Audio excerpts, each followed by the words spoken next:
Сәлеметсіздер ме, құрметті оқушылар? Өзін-өзі тану сабағына қош келдіңіздер. Бүгінгі сабағымыз қызмет ету қуанышы тақырыбында жалғасатын болады. Сабақ барысында жалпының қамы үшін еңбек, сонымен бірге адамның толық өзінен бас тартуы мен кемелденуін, оның жеке мүдделері мен қажеттіліктерін есепке алмауды білдірмейді.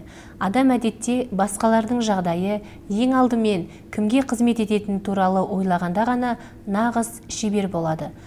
Бұрын мен жұмыс істеймін демей, қызмет етемін деп бекер айтпаған ғой. Дәл осы адамды адам, азамат, тұлға етеді. Қымбатты оқушылар, енді сіздерді дәйек сөзбен танысуға шақырамын.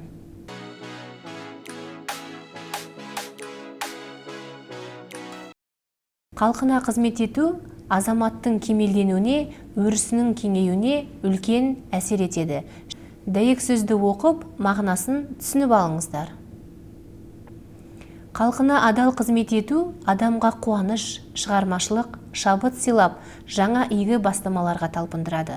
Мұндай адамдарды қазақ халқы азамат деп жоғары бағалайды.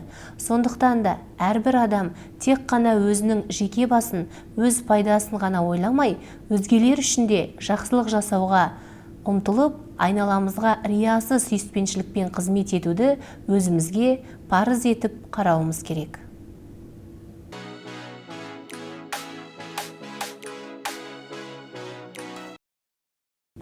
Енді мен сіздерді Сағындық Ордабековтің «Жақсылық жаса адамға» атты мәтінін тыңдауға шақырамын.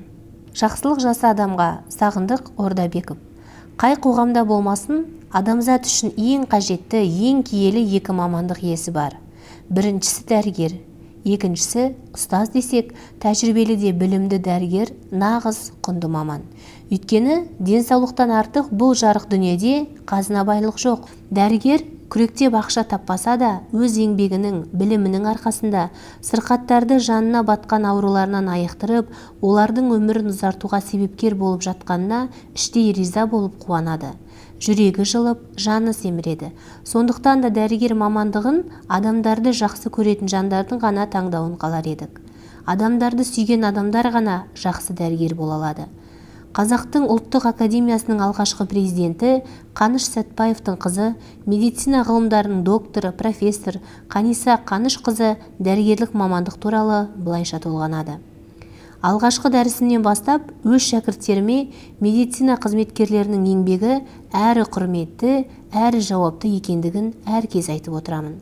Мен үшін бұл бұлжымас заңдай. Екінші бір есте ұстар мәселе, бұл салада білімге үстірт қарауға болмайды. Дәрігер болам деген адамның институтта жүрдім бардым оқуына жол жоқ. Өйткені өмір мен өлімнің белдесуіне кімнің жеңіске жететіні көп жағдайда дәрігердің білімі мен білігіне байланысты. Ол қандай қиын жағдайға тап болса да, асып саспай өз парызын өтеуге, адам жанын аман алып қалуға тиіс. Міне, осындайда дәрігердің мамандығы бойынша жинақталған тәжірибесінің мәні аса зор болмақ. Осы сөздерді оққан сәтте менің көз алдыма өзінің дәрігерлік қызметін жанындай сүйетін, ізденуден жалықпайтын әріптесім келді. Солардың бірі денсаулық сақтау министрлігінің бас ангиохирургы болған, алтын қолды оташы атанған медицина ғылымдарының докторы, профессор, мемлекеттік сыйлықтың лауреаты Уәлихан Жақов болды. Ол сонау студенттік шағынан еңбекке араласып, ғылыми орталықта санитарлық қызметтен бастап, елімізге белгілі ғалым хирург деңгейіне жеткен, жаны жайсаң, көңілі жарқын, көпшіл, азаматтық қасиеті жоғары азамат еді. Сол қасиеттермен елдің есінде қалды. Ол операцияны ерінбей жалықпай орындап, сәтті аяқтап шығатын. 4-5 сағат аяғынан тік тұрып, жаны қиналып жатқан кезінде маңдайындағы терін сүртіп отырып, латын тілінде: «Мен қолымнан келгеннің бәрін істедім. Басқалар одан жақсы жасай алса, қолға алсын» дейтін. Сол азамат басқаларды ажал тырнағынан арашалай жүріп, өзі жазылмас дертке шалынды. 2008 жылы дер шағында о дүниелік болып кете барды. Иә, дәрігердің қызметі солай. Өзге жандарға денсаулық, қуаныш, бақыт пен өмір сыйлай жүріп, кейде өзі қалай сөніп қалғанын білмей де қалады. Бірақ олардың адамдық жарқын бейнесі, игілікті істері көптің көңілінде, халықтың ойында қалады. Әріптестерінің ардағына айналады. Ғұлама Әл-Фараби: жақсы мінез құлық пен ақыл біріккенде біз өз бойымыздан әрі өз әрекетімізден абзалдық пен жетілгендікті табамыз, және осы екеуінің арқасында біз ізгілікті, қайырымды боламыз депті. Осы асыл қасиеттерді көптің бойынан тауып жатсақ, несі артық? Ұлтқа қожалық жасауға болмайды, оған тек қызмет ету керек деп Мұстафа Ататүрік қалай тауып айтқан? Адамдардың алдында ары таза болып, елге беріле қызмет ету қасиеті бастықтың да, байдың да, шенеуніктің де бойынан табылып жатса, қандай ғанибет. Таяуда қазақтың дегдар азаматы Дінмұхаммед Қонаевтың естелік кітабын оқып отырып, оның мына парасатты сөздеріне көңіл аудардым. Мен бірде-бір адамның, мейлі ол кім болмасын, қай ұлттан болсын, месесін қайтарып көрген емеспін. Үміттің аяқ асты болуынан артық қорлық жоқ.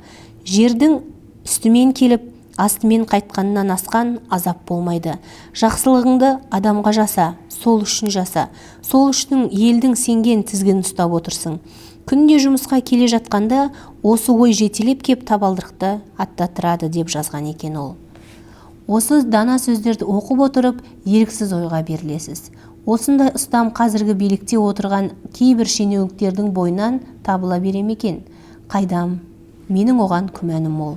Сөзімнің соңында жазушы Виктор Гюгоның өз заманында адамзатқа арнап, қайырымдылық жасауға асық деген сөзіне жүгінсем деймін.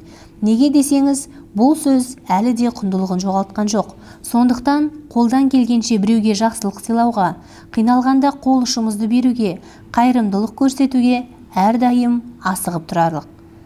Өзге біреуге жасаған жақсылығын ертең өзіңе, ұрпағыңа қайтып оралатын естен шығармалық қадірлі ағайын.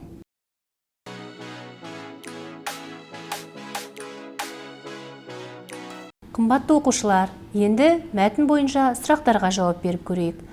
Автор неліктен дәрігер мен ұстаз мамандығын киелі мамандық дейді? Өзгелерге қызмет ету адамды қандай игіліктерге жеткізеді? Сізге мәтіндегі қай кейіпкердің ойы ұнады? Неліктен? Адам неліктен өз жасаған жақсылығынан қанаттанып, рахаттанады деп ойлайсыздар? Өзіңізге өзгелердің жасаған жақсылығы есіңізде ме? Сол кезде қандай сезімде болдыңыз?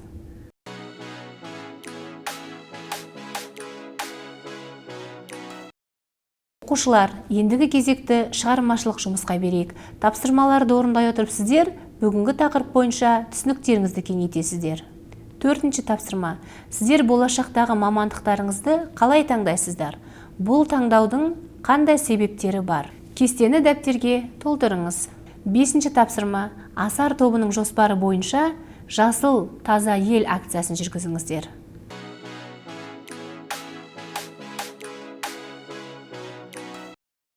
Менің борышым жобасының тапсырмаларымен таныс болыңыздар.